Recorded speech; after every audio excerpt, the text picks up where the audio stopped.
ಕಿಣ್ವ ಮಾಟರ್ಪಿಸುವ ಬೆಳಕು ಕಾರ್ಯಕ್ರಮದ ಮುಂದಿನ ಭಾಗಕ್ಕೆ ಹೋಗೋಣ. ಈ ಈ ಈ ಪ್ರಕರಣ ಚಾಮರಾಜನಗರ ತಾಲೂಕಿನ ಉಮ್ಮತ್ತೂರಿನಿಂದ ಬಂದಿದೆ. ಗಡಿ ಜಿಲ್ಲೆ, ಸಮಸ್ಯೆಗೆ ಮಾತ್ರ ಯಾವ ಕೊರತೆಯೂ ಇಲ್ಲದಿರುವಂತಹ ಜಿಲ್ಲೆ. ಹಾಗೆ ನೋಡಿದ್ರೆ ಈ ಬಾಲಕ ಆತನ ವಿದ್ಯಾಭ್ಯಾಸದ ಚಾಕಚಕ್ಯತೆ, ಓದೋದನ್ನು ನೋಡಿ ಈ ಪ್ರಕರಣ ಕೈಗೆ ತಗೊಂಡಿದ್ದಾರೆ ನನ್ನ ಸಹೋದ್ಯೋಗಿಗಳು. ಕಾರಣ, ಅವರ ಲೆಕ್ಕಾಚಾರದಲ್ಲಿ ಈ ಹುಡುಗನನ್ನು ಈಗ ಸ್ವಲ್ಪ ನೀರು ಹಾಕಿ ಪೋಷಿಸಿದ್ದಾರೆ, ಮುಂದೆ ಇದು ಒಂದು ಮರವಾಗಬಹುದೇನೋ ಅನ್ನೋ ಆಸೆ ನನ್ನ ಸಹೋದ್ಯೋಗಿಗಳಿಗೆ. ಆ ಆಸೆಯ ಮುಂದುವರಿದ ಭಾಗವಾಗಿ ಕೆಲಸ ಮಾಡ್ತಿದ್ದಾರೆ. ಉಮ್ಮತ್ತೂರಿನಿಂದ ಬಂದಿದೆ ಈ ಕತೆ. ಮೊದಲು ನೋಡ್ಬಿಡೋಣ.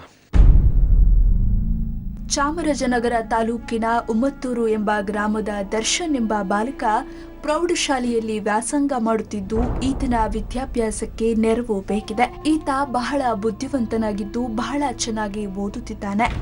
ಆದರೆ ಈತ ಒಂದು ಹೊತ್ತಿನ ಊಟಕ್ಕೂ ಪರದಾಡುತ್ತಿದ್ದಾನೆ. ಚಿಕ್ಕ ವಯಸ್ಸಿನಲ್ಲಿಯೇ ಕ್ಯಾನ್ಸರ್ ರೋಗ ಬಂದು ಈತನ ತಂದೆ ಮೃತಪಟ್ಟಿದ್ರು. ಆದರೆ ಈತನ ತಾಯಿ ಕೂಡ ಗರ್ಭಕೋಶ ಸಮಸ್ಯೆಯಿಂದ ಬಳಲುತ್ತಿದ್ದು ಅನಾರೋಗ್ಯಕ್ಕೀಡಾಗಿದ್ದಾರೆ. ಈತ ತನ್ನ ಚಿಕ್ಕಮ್ಮನ ಮನೆಯಲ್ಲಿ ವಾಸ ಮಾಡುತ್ತಿದ್ದಾನೆ. ಈ ಕುಟುಂಬಕ್ಕೆ ವಾಸಿಸಲು ಮನೆಯೂ ಇಲ್ಲ. ಈತನ ತಾಯಿ ಮಂಡ್ಯ ಜಿಲ್ಲೆಗೆ ಮದುವೆಯಾಗಿದ್ದು, ಈ ಬಾಲಕ 1 ವರ್ಷದ ಮಗುವಾಗಿದ್ದಾಗಲೇ ಈತನ ತಂದೆ ಮೃತಪಟ್ಟಿದ್ದಾರೆ. ಈಗ ಈತನ ತಾಯಿ 13 ವರ್ಷದ ಹಿಂದೆ ತನ್ನ ಮಗನನ್ನ ಸಾಕಲು ತಮ್ಮ ತಂದೆಯ ಮನೆಯಾದ ಉಮ್ಮತ್ತೂರಿಗೆ ಬಂದು ತನ್ನ ತಂಗಿಯ ಮನೆಯಲ್ಲಿಯೇ ವಾಸಿಸುತ್ತಿದ್ದಾರೆ. ಈ ಬಾಲಕನ ಚಿಕ್ಕಮ್ಮ ಮದುವೆಯಾಗದೆ ಇವರಿಬ್ಬರಲ್ಲಿ ತೊಡಗಿದ್ದಾರೆ. ಪ್ರತಿನಿತ್ಯ ಕೂಲಿ ಕೆಲಸ ಮಾಡಿಕೊಂಡು ಬಂದು ಅಲ್ಲಿಂದ ಬಂದ ಹಣದಿಂದ ಇಬ್ಬರನ್ನ ಸಾಕುತ್ತಿದ್ದಾರೆ. ಒಂದು ಚಿಕ್ಕ ಮನೆಯಲ್ಲಿ ವಾಸ ಮಾಡುತ್ತಿದ್ದು ಯಾವುದೇ ಆಸ್ತಿ ಪಾಸ್ತಿಯಾಗಲಿ ಮನೆಯಾಗಲಿ ಇಲ್ಲ.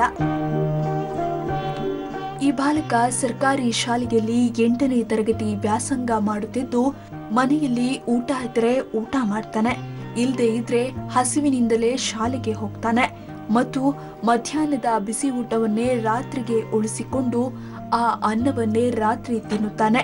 ಅಂತಹ ಕಿತ್ತು ತಿನ್ನುವ ಬಡತನ ಈ ಬಾಲಕನಿಗಿದೆ. ಶಾಲೆಯಲ್ಲಿ ಪ್ರತಿಭಾವಂತ ವಿದ್ಯಾರ್ಥಿಯಾಗಿದ್ದು ವಿದ್ಯೆ, ಕ್ರೀಡೆ ಮತ್ತು ಪಠ್ಯೇತರ ಚಟುವಟಿಕೆಗಳಲ್ಲಿ ಎಲ್ಲಾ ವಿದ್ಯಾರ್ಥಿಗಳಿಗಿಂತ ಮುಂದಾಗಿದ್ದಾನೆ. ಈತನ ವಿದ್ಯಾಭ್ಯಾಸಕ್ಕೆ ನಿಮ್ಮ ನೆರವು ಬೇಕಿದೆ. ಈ ಬಾಲಕ ಮುಂದೆ IAS ಮಾಡಬೇಕೆಂಬ ಮಹದಾಸೆಯನ್ನ ಹೊಂದಿದ್ದಾನೆ. ಈತನ ಆಸೆ ಈಡೇರಲೆಂದು ಆಶಿಸೋಣ. ಈ ಕಥೆಯನ್ನು ಹೊತ್ತುಕೊಂಡು ಬಂದಿರುವಂತಹ ದರ್ಶನ್ ಈಗ ನನ್ನ ಜೊತೆ ಇದ್ದಾನೆ. 8ನೇ ತರಗತಿಯಲ್ಲಿ ಓದ್ತಿದ್ದಾನೆ. ಆತನ ಚಿಕ್ಕಮ್ಮ ಬೇಬಿ ಅವರು ಬಂದಿದ್ದಾರೆ. ಮತ್ತು ಈ ವಿಷಯನ ಗಮನಕ್ಕೆ ತಂದಿರ್ಬೋದು ಶ್ರೀ ಬಸವರಾಜ್ ಅಂತ. ನೀವೇನು ಮಾಡ್ತೀರಿ ಸರ್? ನಾನು ನನ್ನ ಪ್ರೋಗ್ರಾಮ್ TV ಪ್ರೋಗ್ರಾಮನ್ನು ಮಾಡ್ತಾ ಇದ್ದೆ ಸರ್. TV ಪ್ರೋಗ್ರಾಮ್ಗಳನ್ನು ಮಾಡ್ತಾ ಇದ್ದೆ ಸರ್. ಹಾಗಂದ್ರೆ ಕಾಮಿಡಿ ಪ್ರೋಗ್ರಾಮ್ಗಳಲ್ಲಿ ಸರ್. ಎಲ್ಲಿ? ಝೀನಲ್ಲಿ ಕಾಮಿಡಿ ಕ್ಲಡಿಗಳು. ಹೌದಾ? ಮಾಡ್ತೀರಾ? ವೆರಿ ಗುಡ್, ಸಂತೋಷ ಆಯ್ತು. ಹಂಗಾರೆ ನೀವು ಚಿಕ್ಕಮ್ಮ ಅಂದ್ರೇನು? ತಾಯಿ ತಂಗಿನಾ? ತಾಯಿ ತಂಗಿ. ಅಪ್ಪ ಇಲ್ವಾ? ಅಪ್ಪ ಇಲ್ಲ. ಏನಾಯ್ತಪ್ಪ? 1 ವರ್ಷದ ಇದ್ದಾಗಲೇ ತೀರೋಗ್ಬಿಟ್ರು ಸರ್ ಅವರು. 1 ವರ್ಷ ಇದ್ದಾಗಲೇ ಪಾಪು ಅವ್ರ ತಂದೆ ತೀರೋದ್ದು. ಈಗ ಅವ್ರ ತಾಯಿಗೆ ಗೈನಕಾಲಜಿ ಆಕೆಗೂ ಆಗಲ್ಲ. ಇಲ್ಲ, ಗೈನಕಾಲಜಿ ಪೇಷಂಟ್ ಸರ್ ಅವರು. ಈಗ ಸಮಸ್ಯೆ ಓದೋದಕ್ಕೆ ಇಂಟ್ರೆಸ್ಟ್ ಇದೆ, ಫ್ಯಾಮಿಲಿಲಿ ಆಗಲ್ಲ. ಮತ್ತೆ ಯಾರು ಓದಿಸ್ತಾ ಇದ್ದಾರಮ್ಮ ನಿನ್ನ? ಸರ್ ಈಗ ನಮ್ಮ ಶಾಲೆ ಶಿಕ್ಷಕರು ಓದಿಸೋದು. ಶಿಕ್ಷಕರೇ? ಏನೋ ಯಾವ ಪುಣ್ಯ ನಿಂದು ನಿಜವಾಲ.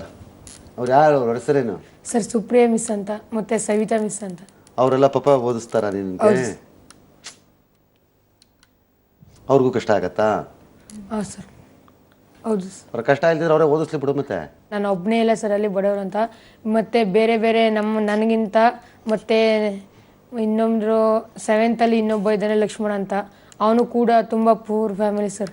ಅವನಿಗೂ ನನಗೆ ಮತ್ತೆ ಯಾರು ಚೆನ್ನಾಗಿ ಓದ್ತಾರೆ ಬಡವರಿದ್ದಾರೆ ಅವ್ರಿಗೆಲ್ಲ ಪರ್ಸೆಂಟ್ ಬಂತಿಯಪ್ಪ 7ನೇ ಕ್ಲಾಸಲ್ಲಿ? 98 ಕ್ಲಾಸ್ ಎಕ್ಸಾಮ್ ಅಲ್ವಾ ಅದು? 8, 9, 10 ಇದೆ. 10ಕ್ಕೆ ಪಬ್ಲಿಕ್ ಎಕ್ಸಾಮು ತಾನೇ? ಹೌದು ಸರ್. ನೀನೇ ಕ್ಲಾಸಿಗೆ ಫಸ್ಟಾ? ಹೌದು ಸರ್. ಕನ್ನಡ ಮೀಡಿಯಮ್ಮ? ಹೌದು ಸರ್. ಸರ್ಕಾರಿ ಸ್ಕೂಲು?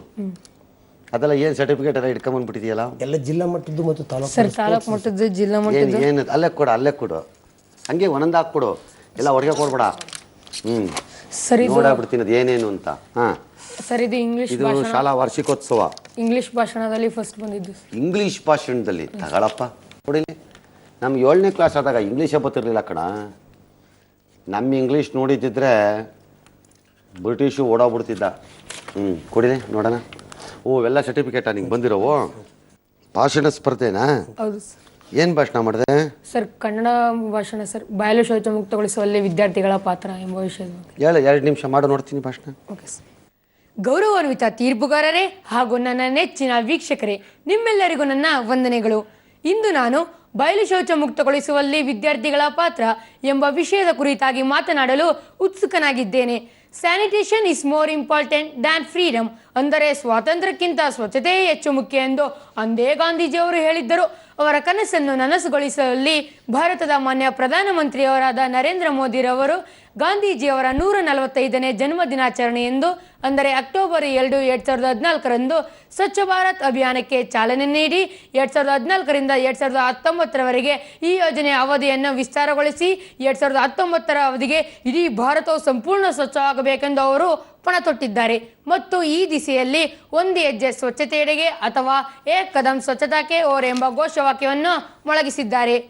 ಇದಕ್ಕಾಗಿ ದೇಶದ ಮಹಾನ್ ಚೇತನಗಳಿಗೆ, ಅಂದರೆ ರಾಜಕೀಯ ರಂಗ, ಕ್ರೀಡಾ ಕ್ಷೇತ್ರ, ಸಿನಿಮಾ ರಂಗ ಹಾಗೂ ಶಿಕ್ಷಣ ಕ್ಷೇತ್ರಗಳಿಗೆ ಈ ಅಭಿಯಾನದ ರಾಯಭಾರವನ್ನು ನೀಡಿ ಅದರ ಮೂಲಕ ಭಾರತದ ಪ್ರಜೆಗಳಿಗೆ ಸ್ವಚ್ಛತೆ ಅರಿವನ್ನು ನೀಡಬೇಕೆಂದು ಅವರು ಬಯಸುತ್ತಿದ್ದಾರೆ.